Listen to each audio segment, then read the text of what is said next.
Well, good evening, visitors. Welcome to the Australian War Memorial's Last Post ceremony. My name is Richard Cruz, and joining us today from the Australian Army is Warrant Officer Joanne Davey. We warmly welcome the family of Private Archibald James Howlison, whose story will be told shortly. We welcome the veterans who have served, those that are still serving, and the families that love and support them. We acknowledge the members of RSL and Services Clubs Association, RSL Victoria and RSL Queensland, who are watching the broadcast of this ceremony across Australia. During this evening's ceremony, wreaths will be laid at the base of the Pool of Reflection by family and visitors to the memorial. I invite you all to please stand and join in singing the National Anthem.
If you're able, please be seated.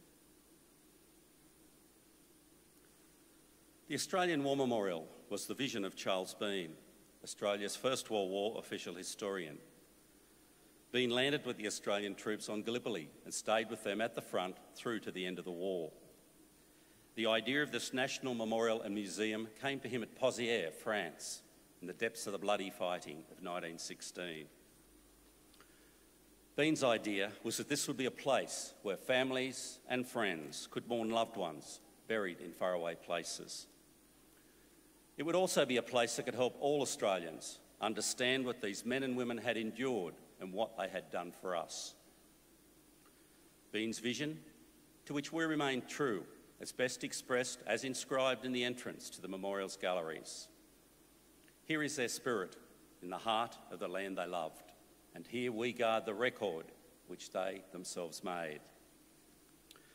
Tonight we'll read the story behind just one of those on the Roll of Honour, which lists the names of more than 102,000 men and women who have given their lives for us in war and operations for more than a century. But first we present a lament, Flowers of the Forest. Wreaths and floral tributes will now be laid at the base of the Pool of Reflection.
Today we remember and pay tribute to Private Archibald James Howlison.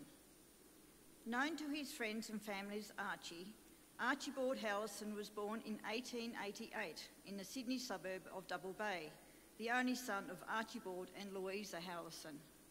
His father, Archibald Sr., had been born in Glasgow, coming to Australia as an assistant immigrant at the age of 22. He died in Sydney when Archibald Jr. was just 4 years old. Archibald Jr.'s mother, Louisa, remarried in 1899 when he was 11 and the family came to live in Hornsby. Archie Howlison attended Hornsby Superior Public School before becoming a painter. He became quite successful and known as a master painter in a considerable way of business. He was an enthusiastic cyclist and an active and successful member of the Central Cumberland Cycling Club. Howlison enlisted in the Australian Imperial Force at Liverpool on the 19th of May 1915 and was posted to the 19th Battalion. The 19th Battalion had been raised at Liverpool just a few months earlier as part of the 5th Brigade. It left Australia in late June, trained in Egypt from late July until mid-August, and on the 21st of August landed at Anzac Cove. At Gallipoli, Howlison and his battalion participated in the last action of the August offensive, the attack on Hill 60, before settling into a defensive routine in the trenches, responsible for the defence of Pope's Hill. On the 24th of October, Howlison was wounded in action, receiving gunshot wounds to the head. He was evacuated to England, spending time at Brook War Hospital, recovering before rejoining his unit in April 1916. By this time, the 19th Battalion was in France in the Armentières sector, a relatively quiet part of the line where units new to the Western Front were sent to acclimatise to trench warfare. During this time, Private Howlison was wounded for a second time, but remained on duty.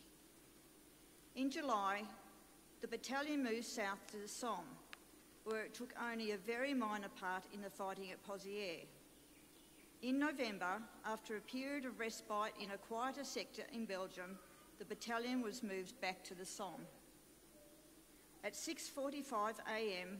on the 14th of November, the 19th Battalion participated in an operation to capture a German trench known as Gerd Trench, near the French village of Fleur.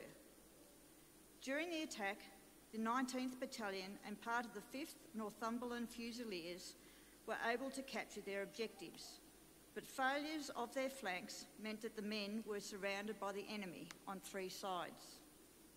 Nevertheless, the battalion was able to hold their position until being relieved by the 28th Battalion in the early hours of the 16th of November.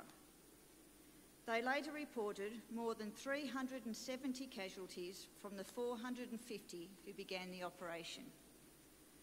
One of those who did not return was Private Archie Howlison. Initially reported as missing and wounded, his body was later found on the battlefield near Fleur. A witness reported that he had been hit by a shell and killed during the charge across no man's land on the morning of the 14th of November 1916. Archibald Howlison was 28 years old. His grave was lost during later fighting, and today he is commemorated at the Memorial of Villers-Bretonneux. His name appears on the Hornsby War Memorial, erected to commemorate the local men who served in the First World War. His name is also listed on the Roll of Honour on my right, amongst almost 62,000 Australians who died while serving in the First World War. His photograph is displayed today beside the pool of reflection. This is but one of the many stories of service and sacrifice told here at the Australian War Memorial. We now remember Private Archibald James Howlison, who gave his life for us, for our freedoms, and in the hope of a better world.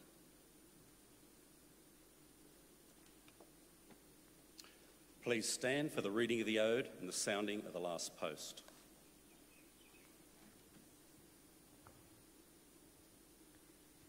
They shall grow not old as we that are left grow old. Age shall not weary them, nor the years condemn. At the going down of the sun and in the morning, we will remember them. We will remember them.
Lest we forget.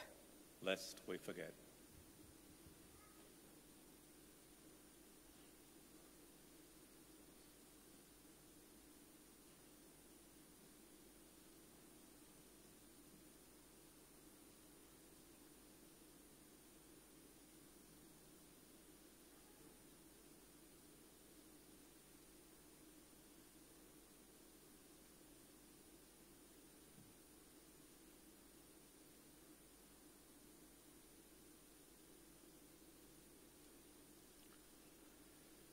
We leave you this evening with the words of the memorial's founder, Charles Bean.